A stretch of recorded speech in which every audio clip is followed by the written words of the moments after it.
Here at the NHRA Motorsports Museum in Pomona, California, right outside of the Fairplex, wanted to showcase two of the most legendary pro stock motorcycles of all time. Of course, this belongs to the late, great Dave Schultz. This one belongs to Matt the Missile Heinz, the very accomplished crew chief, who is still crew chief for Andrew Heinz, Eddie Krawick, and Angel Sampé on the NHRA Tour.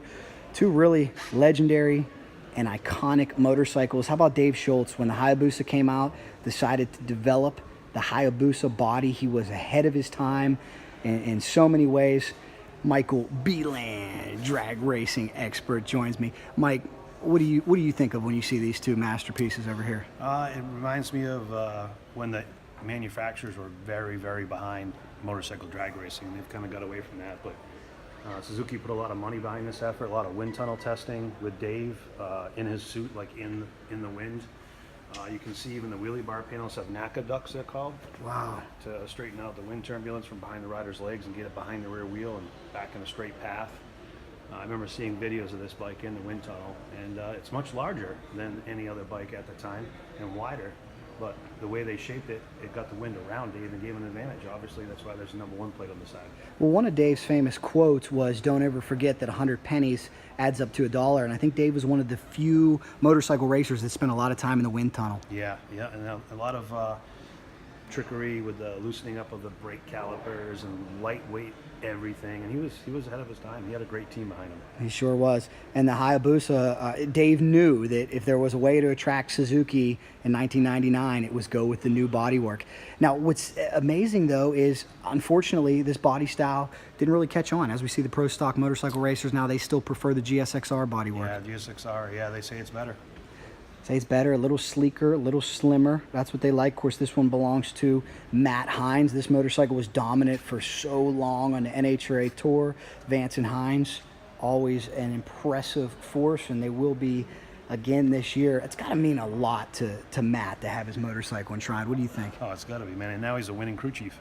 Yeah. You know, he's not just a rider. He's already raced and won championships, and now he's crew chiefing. And this year, he's got Eddie, Andrew, and Angel. Triple threat. Triple threat. They're going to be tough to beat, guys. Hope you enjoy this. We're taking a look around the NHRA Motorsports Museum. Again, this is the Vance and Heinz Suzuki GXR of Matt the Missile and the Suzuki Hayabusa of the late, great Dave Schultz. If you ever get a chance to visit this museum, you have to. It's pretty awesome, isn't it? Yeah, while we're on the Vance and Heinz, let's talk about the beginning of Vance and Heinz right here. This is Terry and Byron. They built a bike while they worked for Russ Collins, RC Engineering, who developed Honda engines back in the day. This is from 1975. Terry and Byron built this in their spare time while they worked for Russ, and it has a 2-speed transmission, air shifted, two 1100 4-cylinder Hondas running some big Strombergs on gasoline. And this is the first gasoline bike in the 8s, 1975.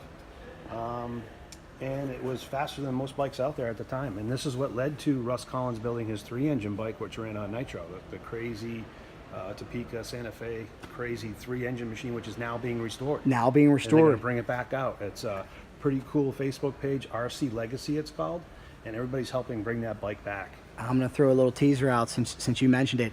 Russ's son is down in San Diego, and CycleDrag Awesome. will be going down to do some videos with him. So keep it locked to CycleDrag on YouTube and CycleDrag.com on Facebook. Guys, you're taking a look at absolute history here. We talked about how important Vance and Heinz was. Well, Vance and Heinz started at RC Engineering under Russ Collins. And here's another famous chassis over there. It's a Sandy Kosman, one of his first chassis. True legend. With the early KZ motor in it. Wow.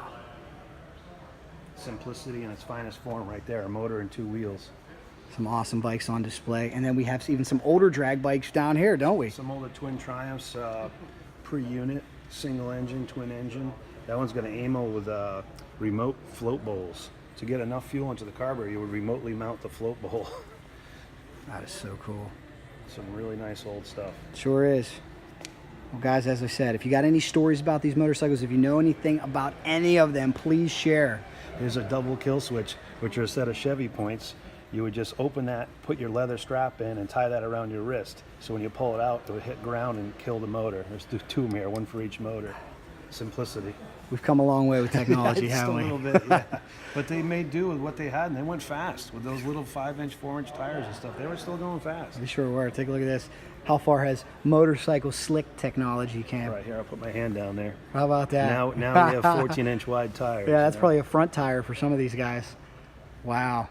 Well, big thanks too to John Stein, who contributes to CycleDrag on the regular. He's a very influential historian out here in the California area. We love learning more and more about these bikes and the history of our sport. Glad you guys are enjoying it here on CycleDrag.com.